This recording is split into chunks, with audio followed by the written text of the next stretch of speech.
Како што знаете, председатели, имавме и јас и вие состанок во врска со овој настан. Значи, ве известив, еве сега да чујат и советниците, значи, ништо тоа не е заборавено или занемарено.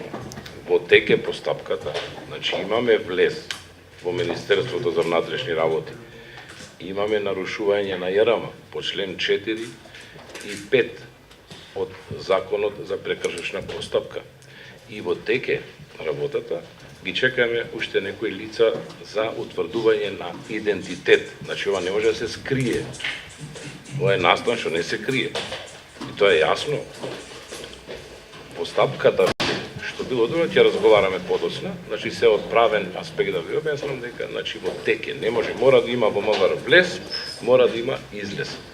Значи, влезот е направен, сторени се прекршоците, нарушувањето е сторено, а сега за сите тие си се подготвуваат пријави, зашто ќе бидете сигурно известни.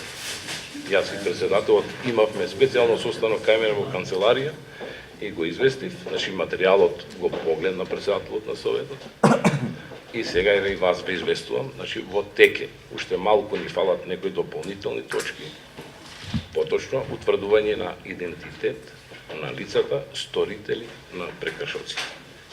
И ќе бидат поднесени соодветни пријави. Значи, тоа никој не може да го скрие. Сите знаеме дека во сите медиуми беа и дека како инвентирани сите лица кои што нашата безбедност ја загрозија. Така да не гледам причина зашто до сега тоа не е процесирано.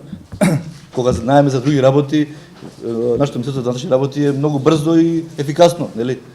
А овде изгледа дека не е брзо и ефикасно, значи некоја интенција има. И да ви известам дека, преска реков, пак ќе повторам, не може никој, може да забави, ама не да се заборави.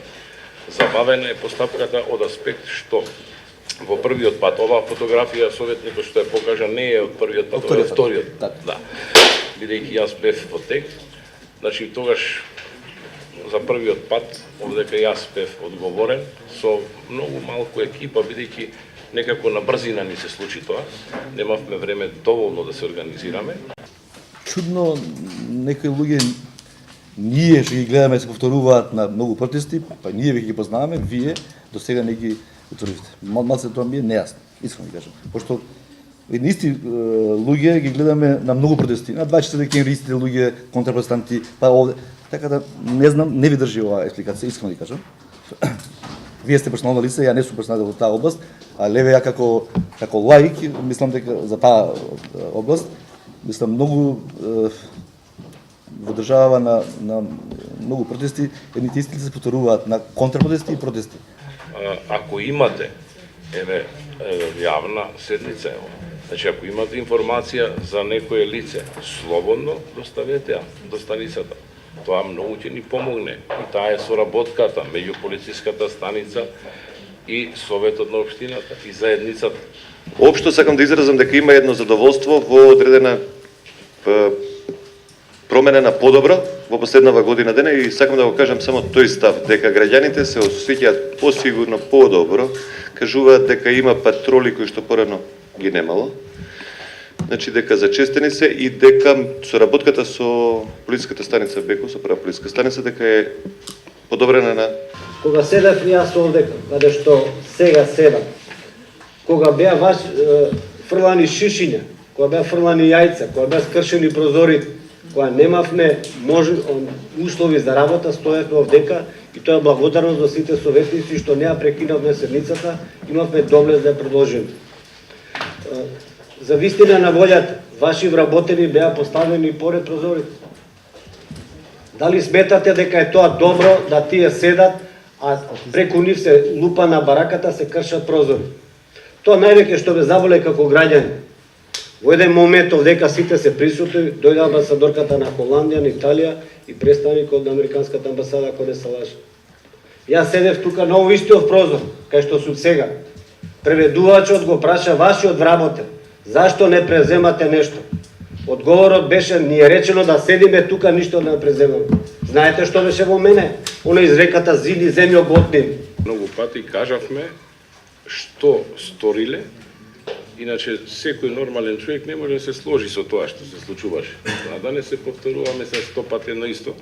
И повеќе нема да одговарам на вакви прашања, бидејќи ви кажав дека постапката за сторителите е во тек. А тоа се што кажавте друго, сосема се согласувам јас. И затоа ви кажувам дека значи јас бев гаѓан и туркан исто повеќе него вие. Само да нагласам дека физички повреден човек немаше во просторијата и сакам тоа да влезе во записник. Физички напад да, меѓутоа од непознат сторител. Тоа, пошто велите дека не е физички напад. И второ, велите и констатирате дека беше од шминка. Не е точно. Лично сум повредена и знам.